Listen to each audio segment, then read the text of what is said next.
Okay, so consistency. I was about to watch A Shark's Tale.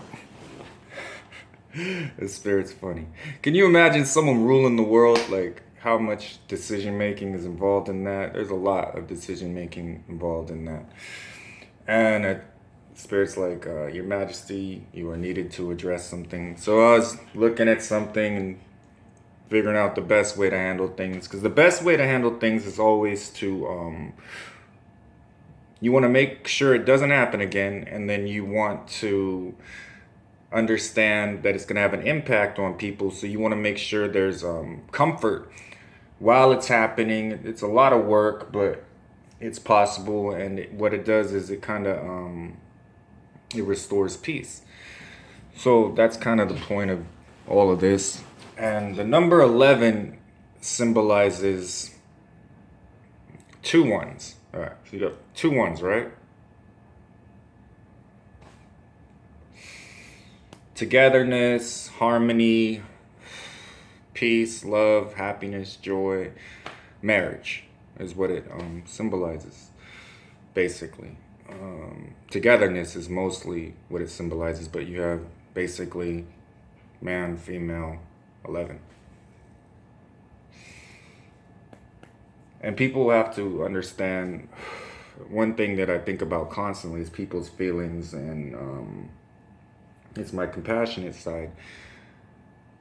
And then the spirit was like, don't worry about revealing too much, because unless you give them the wisdom and revelation to know what you're talking about, they're not going to know what you're talking about. And that's how you rule a kingdom. So if you understand what I'm saying, amen, and you get your confirmation, we'll consider that an invitation and a gift. Because not everybody understands what I'm saying.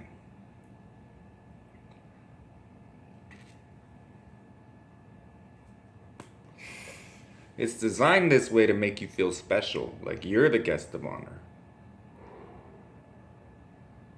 the bride. So, I mean, I only accept the best, so, and I'm not saying that anyone's better than anybody else. What I'm saying is I want you to think of yourself as a masterpiece. I want you to think of yourself as perfectly and wonderfully made, just the way you are. Exactly the way you are. And then look at yourself as, my job as the bridegroom is to enhance you, to adorn you, to provide you with luxuries, spiritual luxuries, material luxuries, beyond your imagination. And you'll find it in some of the most simplest things, and you'll find it in complex things. Because it's human nature to want to explore more, to want to learn more. And I have the same nature about me, because you were made in God's image. This is not something to be afraid of. This is something to baby step yourself into, definitely. As you get comfortable, what the Holy Spirit specializes in doing is leading you out of your comfort zone so you can grow. And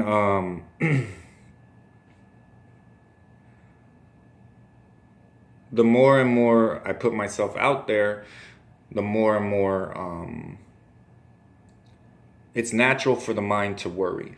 But you also have to always remember that God is always in control. So I don't worry about things. Like, some people I expect to think I'm completely insane. I like that. And some people I expect to be zoned in and like, ooh. That's how I designed it. It's how I can move about freely without worrying about things. So I know my people know me. So I can meet my people right in front of other people, have a conversation right in front of them, and it's just between me and them. That's how I designed it. That gets rid of all the negative connotations that come with I'm making sure I'm getting the words right because I don't want to say it. Celebrity fame that my name holds. I didn't. I don't value that. I don't. I've never really embraced that. That's been something I've been working up to. I just. Um, but that's vulnerability. That's my humanity. That's just. I don't know. I'm always lowering myself, and I feel like my people do the same thing, and it's especially Peter. He tells me all the time. I love to like overwhelm Peter.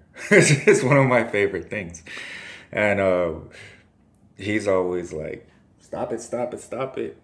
Like, he doesn't want the spotlight on him at all. I've never really wanted the spotlight on me, but at the same time, I kind of have wanted to experience, I guess, um, appreciation for talent. I think is what I've always kind of liked, but I've always noticed that it's been from a select few. And when I was younger, I didn't really understand that. I just got mad. I got angry.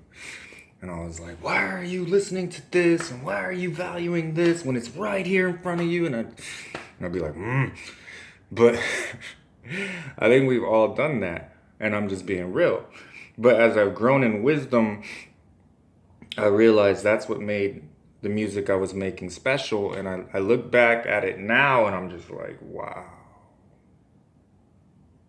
I was like, at the time when I was making it, I didn't really, I was just concentrating on it being perfect. And I would do it over and over again, move a word here, move a word. I didn't like the flow here. I didn't like my vocal notation there. And then,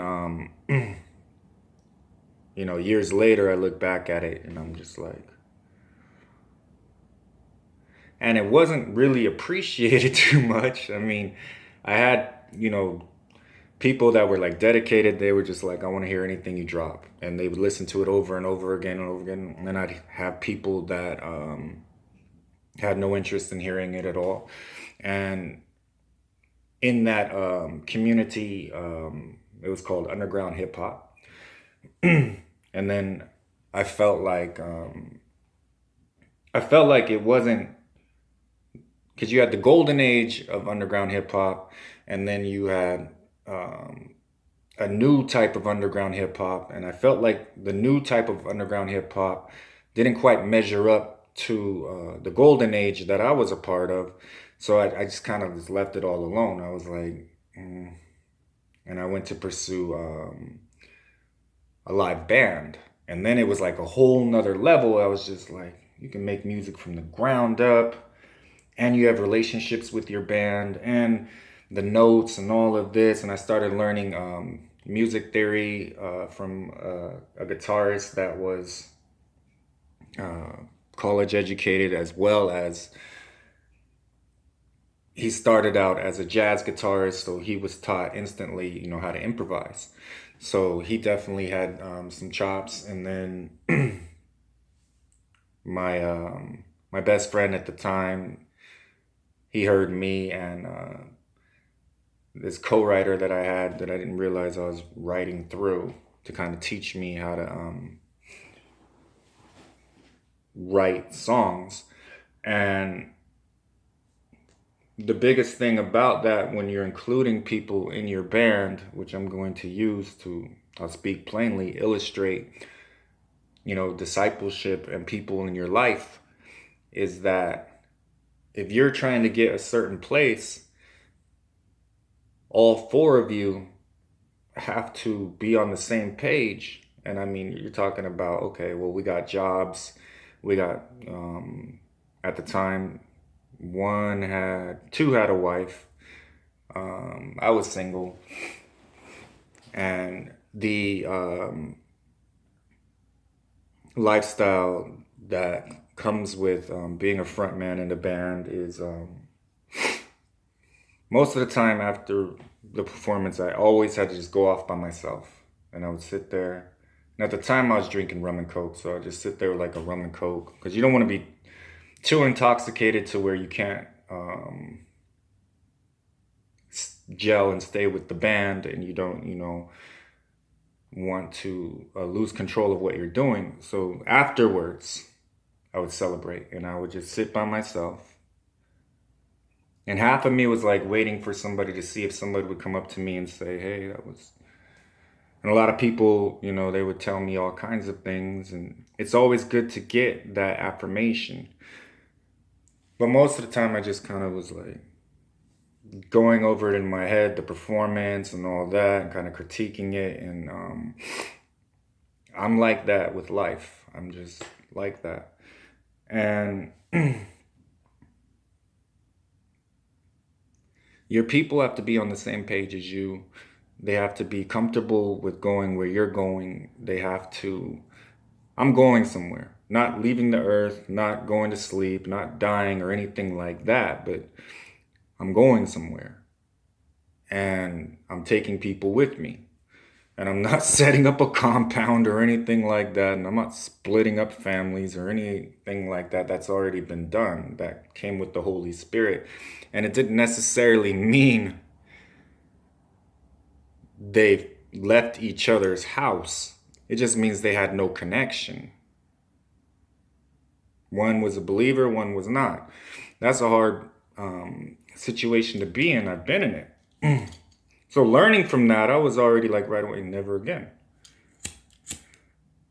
So I have been, really, thanks. The Holy Spirit's laughing because the Holy Spirit, through my words, is bringing me right back to what I've been trying to not deal with, which is the whole queen situation. So I've been kind of just like, when it happens, it happens. And the Spirit's like, sooner than you think. There's a woman out there, and she has your name written on her. And she's coming for you. And I was just like, so half of me is excited about it, for real. And then half of me is just like, and she's gonna challenge you because you need it. And there's various reasons for that. And I'm just like, it's kind of like that's what I do to Peter. So the Holy Spirit's like, well, you get a dose of it too. Because Peter's been with me when it was a different type of, Peter knows what I'm talking about. I'll leave it at that. And so, and he's helped me tremendously, and he's really been my rock. So I'm not attacking anybody. I just want him to get the respect he deserves and the appreciation he deserves, and I'm relentless about it. And because he deserves it. And he'll say, "No, I don't. Get the spotlight off me." And I'm like, yeah, probably not. So it's like,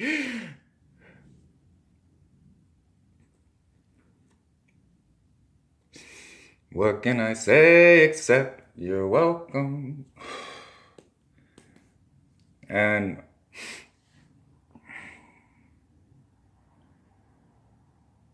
okay, so everybody needs to not fear anything. Don't worry about anything. Everything is being done as gently and merciful as possible. And there's just some things about when you are king that you protect what's yours.